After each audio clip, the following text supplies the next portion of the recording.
12,09,606 కోట్ల రూపాయల రుణమాఫీ జరిగింది. ఇదేదో వాట్సాప్ యూనివర్సిటీలో, ట్విట్టర్ కాలేజీలో, ఫేస్బుక్ ట్యూషన్ సెంటర్లో, కోచింగ్ సెంటర్లో తిరిగేటువంటి మెసేజ్ కాదు. ఇది డైరెక్ట్గా వైర్ అనేటువంటి ఒక వెబ్సైట్ వాళ్ళు జర్నలిస్టు ఆర్టీఐ తీసుకున్న డేటా.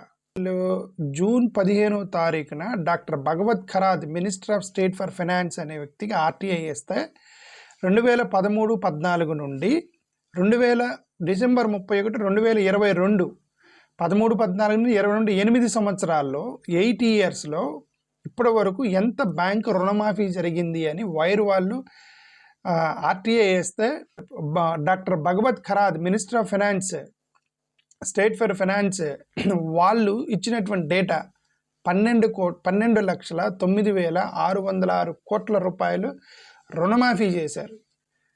పెద్ద వాళ్ళకి 12 లక్షల కోట్ల రూపాయలు రుణమాఫీ చేశారు. ఎవరి డబ్బులు 12 లక్షల కోట్ల రూపాయలు? మనవి కదా, ప్రజల డబ్బులు కదా. 12 లక్షల కోట్ల రూపాయలు. 1,00,000 కోట్లు ఇవ్వండి, మేము అమరావతి కట్టుకుంటామంటే 30 తిప్పలు పెడుతున్నారు ఆంధ్రప్రదేశ్కి. అమరావతి కట్టుకోవడానికి చంద్రబాబు నాయుడు గారు అడిగిందంతా 1,00,000 కోట్లు. 12 లక్షలు అంటే అర్థం ఏంటి? అమరావతి లాంటి 12 సిటీలు కట్టవచ్చు అని అర్థం. 12 రాష్ట్రాలు డెవలప్ చేయవచ్చు అని.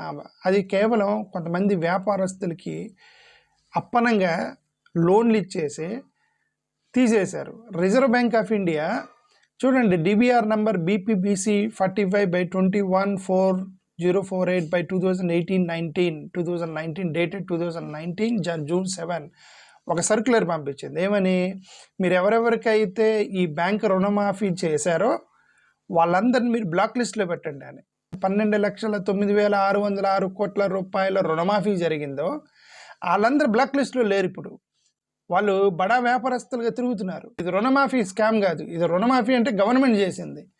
ఇక స్కామ్ చేసిన వాళ్ళు చాలామంది ఉన్నారు.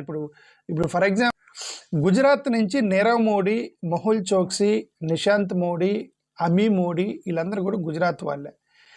వీళ్ళు 11,400 కోట్ల రూపాయలు లూటీ జరిగిందండి. ఇది వైర్ వెబ్సైట్. 11,400 కోట్ల రూపాయలు స్కామ్ చేసి వాళ్ళు పారిపోయారు. Punjab national bank and associate banks నుంచి వాళ్ళు పారిపోయారు. ఇక్కడ లేరు ఇండియాలో వీళ్ళందరూ కూడా.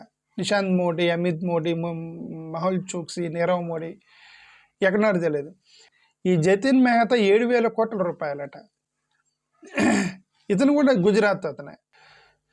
చూడండి, ఇప్పుడు ఈ నీరవ్ మోడీ, మెహుల్ చోక్సీ, జతిన్ మెహతా వీళ్ళందరూ కూడా నరేంద్ర మోడీ గారికి చాలా క్లోజ్గా ఉన్నటువంటి వ్యక్తులు వీళ్ళంతా. ఓకే.